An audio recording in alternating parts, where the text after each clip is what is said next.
forte sentido para o seu próprio viver. Por isso que ele vai fechando, concluindo, ele vai dizer, não é que podemos, a partir de uma certa análise que possamos ter da religião, dizer que a religião é nada, sem sentido. Não, a religião é reveladora de alguma coisa profunda que habita a busca do homem, o coração do homem. Nós não vivemos pelo que nós temos, nós vivemos por aquilo que desejamos.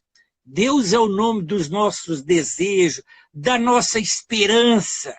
Não é?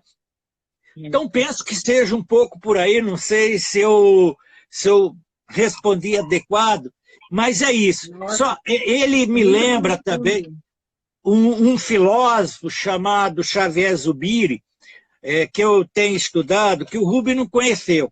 Antes do Rubem morrer, eu falei desse filósofo para ele, ficamos lá um bom tempo, ele já estava meio fraquinho, ficamos conversando sobre o Zubiri. E aí eu falando um pouco do que ele completava na questão do religioso, e ele ficou assim muito identificado e falou, puxa, eu nunca li, mas é interessante, porque para o Zubiri, ele fala que há o teológico, o teólogo é aquele que parte de uma certa, de um certo universo de revelação, de um livro sagrado, e vai buscando toda uma compreensão e atualizando isso à luz do tempo. Eu parto de uma revelação, de uma verdade dada num livro sagrado. Então, o teólogo tem isso. Quer dizer, o ponto de partida dele é a revelação, é um livro sagrado, que é referência de análise para ele. O Zubiri, muito próximo do Rubem, ele fala, não, eu quero ir antes. Eu não parto do teológico, do revelar. Eu quero descobrir no homem o que é que faz ele também estabelecer os livros sagrados. Podemos até dizer, mas a revelação divina, sim, mas o que é isso que emerge também do homem? Essa revelação, ela não está fora da experiência do homem, das suas angústias, das suas esperanças, né? Das suas frustrações, dos seus medos. Também está aí. Quando você pega um livro de Davi, o Salmo de Davi, ali expressa o medo de Davi, vamos dizer, o êxtase dele diante da beleza do mundo. Quer dizer, a revelação não está separada de uma experiência que o homem vive, dessa coisa que nem sempre ele tem conceito para definir. Ok, querido. Não sei se respondi a sua... Respondeu sim. Bem-vindo, Sábio, bem-vindo, Socorro, Neuzete Félix. Eu acho que o Rubem bebeu também daquele pensamento do poeta que fala o sonho que se sonha só é simplesmente um sonho, mas o sonho que se sonha junto é realidade, se torna realidade. Sem dúvida. Mas você falou aí do Zubiri, você falou de outros filósofos aí, mas qual a importância no pensamento religioso do alemão Ludwig Feuerbach? Ah, sim. Olha, certamente que aqui o nosso espaço, o nosso tempo é muito limitado, não dá para a gente... Né? Aqui nós podemos dar apenas umas dicas, depois quem tiver interesse. Né? No encontro passado, nós falamos de vários pensadores que vão marcar o pensamento de Rubem. Né? Inúmeros. Né? Mas o Feuerbach é um pensador alemão muito importante. Né?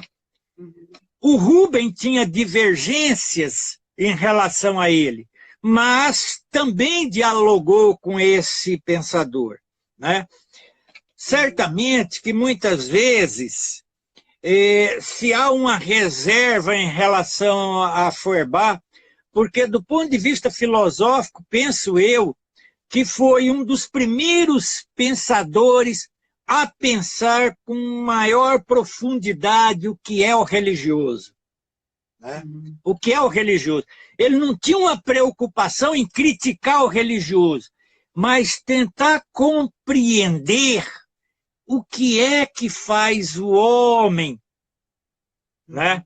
O que faz o homem criar as inúmeras religiões, né? E é um livro que é muito importante, que o Rubem Alves, inclusive, vai fazer o prefácio, a apresentação desse livro, em uma das edições brasileiras, que é a essência do cristianismo, ok? A essência do cristianismo. Então, é muito bonita a apresentação que o Rubem vai fazer. Às vezes, para nós, assim, religiosos, que fomos formados dentro de uma visão ali de certas representações religiosas, mas ser um diálogo com a cultura, com a ciência da religião, com a filosofia, com a história, com a sociologia. Então, muitas vezes, eu vi vários religiosos fazendo crítica porque o Feuerbach nega o religioso, né? A negação do religioso em Feuerbach. Na verdade, ele não tinha preocupação de negar o religioso. Ele apenas vai descrever o que acontece no homem que o leva a criar o religioso. A religião não é que ela seja nada, é um absurdo. Ela tem uma razão de ser. E ele se volta para dentro do homem para compreender por que o homem, de certa maneira, não é? Como parte do seu processo também de se transcender, de se construir, como que ele foi criando religião. Certamente a visão, como ele vai percebendo isso, pode muitas vezes bater um pouco com as nossas representações. Mas eu acho que quando nós somos um religioso que procuramos dialogar com os vários conhecimentos, nós também vamos ampliando o nosso horizonte de representação, não é, religiosa. A religião, ela não se opõe ao filosófico, ao científico, quer dizer, ela também está aí, porque é algo do próprio homem. Né? A ciência também. Aliás, o Rubem vai dizer que a ciência tem algo de religioso, que nem ela, nem os cientistas, às vezes, percebem. O religioso tem a ver com a imaginação, com o sonho, com a utopia, com essa força que emerge de dentro. Claro que tem. Eu não tenho dúvida disso. Né? Um cientista sem imaginação, como dizia Rubem Alves, é um pássaro sem asas. Há no processo de construção do conhecimento alguma coisa que não é lógico. Alguma coisa que é da intuição. Eu diria, e eu não sei se eu falei isso no encontro passado, que eu acho que na ciência tem iluminação, tem revelação, tal como nós entendemos no religioso. Eu não tenho dúvida disso. Só que lá na ciência nós podemos chamar de insight. Um cientista está lá preocupado com suas experiências, não é? Preocupado com suas experiências. De repente, e todos nós no dia a dia estamos ali preocupados com o problema, quando você sai, desliga, emerge uma iluminação, uma clareza. É isso! É permanente na nossa vida. O cientista tem isso. O religioso também é um pouco isso. Ele estava lá, de repente, ele teve um sonho e falou isso. Pô, clareou, é uma revelação divina que emerge, não é da razão enquanto pensa, é algo que emerge das profundezas da sua subjetividade. Isso está no religioso, está no filosófico, está em tudo, está na nossa vida. Percebe? Então eu diria que na ciência há uma dimensão. Olha, o Feuerbach, voltando aqui que eu acabei ampliando, o Feuerbach vai dizer isso, numa linha, não é, numa mesma linha, vamos dizer assim, de Freud, valorizando a subjetividade, o afeto, o sentimento. Então nós temos lá Schleiermacher, Rudolfo Otto, Kierkegaard, que vai realçar a existência.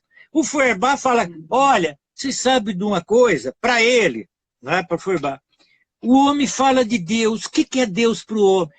Deus é o nome dos sonhos mais profundo que habita o coração do homem. O que é Deus? Deus é bondade. Por quê? Porque o homem sempre desejou, para ele é importante, não é? Dentro dele, só que ele nunca, nem sempre encontra isso, mas aquilo se coloca como um horizonte. Deus, ele quer a paz, o homem quer a paz, está dentro dele, mas ele não dá conta de realizar. Então ele vai projetando na sua esperança ou em Deus a possibilidade de realização daquilo que ele tenta e não consegue. Então está na esperança. Então Deus acaba sendo aquele no qual ele coloca as coisas que ele tenta realizar e não consegue. E aí o Feuerbach ele dá uma invertida, não é? Dentro do nosso horizonte religioso. Porque nós falamos que o homem, que Deus criou o homem à sua imagem e semelhança. Feuerbach vai dizer que o centro é o próprio homem. Ele fala, Deus é que é criado um pouco à imagem e semelhança do homem. Por quê? Porque nós colocamos em Deus, na nossa esperança, aqueles anseios mais profundos que nós temos. Então, quando nós falamos Deus é Pai, é esse desejo de proteção que esconde. Claro que nós religiosos não vamos fazer uma hermenêutica e interpretar isso. Nós projetamos em Deus, não é? O desejo de segurança que nós temos, o desejo de paz, de bondade, aquilo que nós não conseguimos garantir, mas está na nossa esperança. Deus é o nome dessa esperança. Então, para Feuerbach, certamente que o Rubens vai criticar, mas ele vai ter as suas influências, ele vai dizer que, antes de tudo, a teologia se constitui numa antropologia. Muitas vezes, falar de Deus não é falar de um ser que está fora do mundo significativo das dores e dos sonhos humanos. É falar daquilo que nós desejamos, daquilo que nós anseiamos, das nossas utopias. Deus não está fora do nosso coração, dos nossos anseios. Ele não está lá num outro mundo distante das nossas dores, das nossas esperanças, dos nossos momentos, né, ele está aí. Né? Então o Feuerbach ele vai trabalhar um pouco dentro desse horizonte. E o Rubens se aproxima e fala, poxa vida, então falar de Deus não deve falar de Deus separado do homem, dos sonhos que o homem tem, dos desejos que o homem tem, das amarguras do sofrimento, das suas quedas, do seu recomeçar. Não, tem a ver também com toda essa dimensão de humanidade nova. Profundo, né? Bem-vinda, Daniele Apolinário, uma grande amiga, professora, há muito tempo não encontro, a Edna. E Socorro faz uma pergunta, não sei, mas acho que você pode aprofundar, mesmo que você já colocou, né? Ela pergunta aí quais eram esses pensadores do Rubens. Ok.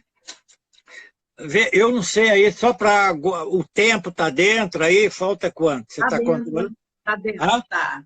Dá? 25 minutos. Olha, o Rubem Alves, ele estabeleceu na construção do seu pensamento, ele manteve um diálogo com uma pluralidade de pensadores, como eu disse, da área teológica, da área filosófica, né? Os poetas, né? Sofia Brain, que eu li na casa do Rubens, eu não conhecia Sofia Brain. Fernando Pessoa tinha uns grupos de poesia lá na casa dele, a gente lembra que eu fui. Né? O Whitman, eu li com o Rubens. Né? Então, o Rubens tinha uma...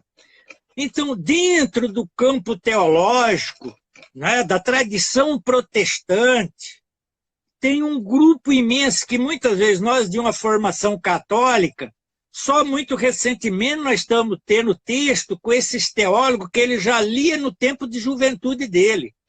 A formação do Rubem, né, o seminário presbiteriano, na década de 50, os estudos deles eram só dos pensadores de fora, não havia uma bibliografia aqui.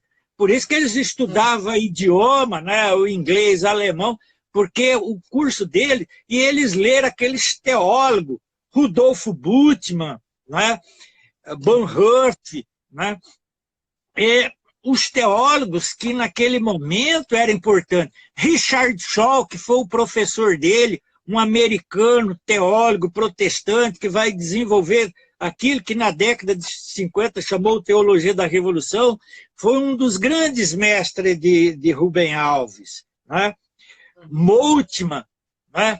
Que o Rubem, antes de morrer, o Moltmann veio da Alemanha já velhinho, eles participaram do encontro no Rio, eu estava lá, né? O Rubem tinha ele também como um mestre. Então, tem essa tradição protestante, agora tem os filósofos que ele leu. Então, ele leu Marx, ele leu Kierkegaard. Rubem era apaixonado por Nietzsche. Era um filósofo com o qual ele praticamente não tinha briga. Né? Para ele, o Nietzsche chamava a gente para a vida, provocava fazer a vida. Inclusive, a partir de Nietzsche, o Rubem vai dizer, olha, Deus não é uma estaca que eu me escoro para me apoiar. Porque para grande parte do religioso é isso, Deus é uma escora para ele se segurar. Para o Rubem ele fala, olha, a partir de Nietzsche eu descobri que Deus não é aquele que fica parado num canto, é aquele que me provoca a buscar. Porque Deus tem a ver com um horizonte novo, com as possibilidades de busca, com a recriação. Eu tenho que estar morrendo sempre para me recriar. Então, Nietzsche, Freud, a psicanálise também foi importante, Feuerbach foi importante, Mannheim, né, um sociólogo, Peter Berg, um sociólogo. Então, ele dialogou também com a sociologia de Durkheim, William James. Então, o Rubem, ele constrói o pensamento dele a partir daquilo que tinha de mais novo no seu contexto. Isso no campo do religioso, no campo da ciência. Vocês viram aqui que, né, quem vai ler a obra dele, permanentemente ele está falando da ciência. Por quê? Ele leu durante o doutorado tudo aquilo que tinha de filosofia da ciência, que foi também matéria que ele deu na Unicamp. Então, ele tinha um conhecimento de filosofia da ciência. Thomas Kuhn, um dos sociólogos da ciência, que ele vai ler aqui no Brasil não, desculpa, ele vai conhecer em 70 e final de 60, quando sai a estrutura das revoluções científicas, que foi um livro revolucionário no campo da compreensão da ciência, o Rubem estava lá, leu a hora que saiu do forno. Então, ele vai desenvolvendo toda uma reflexão. E há um outro pensador, para concluir, muito importante, que é o Wittgenstein. Né? O Wittgenstein, ele dizia que há várias linguagens. A linguagem da ciência não tem a ver com o sentido da vida. Ela procura analisar ali a realidade, estabelecer, né, as leis. A filosofia, a religião, ela tem a ver com essa experiência que o homem busca de dar sentido à própria vida. Existem vários sentidos. A ciência não está preocupada com a experiência estética do belo. Então ele fala, a ciência não é a última explicação. Há várias linguagens, porque o homem precisa disso para se expressar, para conhecer o mundo. O homem não vive sem a beleza, sem o estético. E o estético está muito próximo do sentimento religioso. Então, essa pluralidade e muito mais outros pensadores que estão aí no pensamento da ciência, da religião, da educação, que marca aí o nosso querido Rubem Alves. Muito obrigada. Bem-vinda, Sheila Maria. Bem-vinda a sua prima, Dolores, tá? Te cumprimentando aí. Mas, Vidal, falando assim nessa profundidade religiosa aí do pensamento de Rubem, qual o significado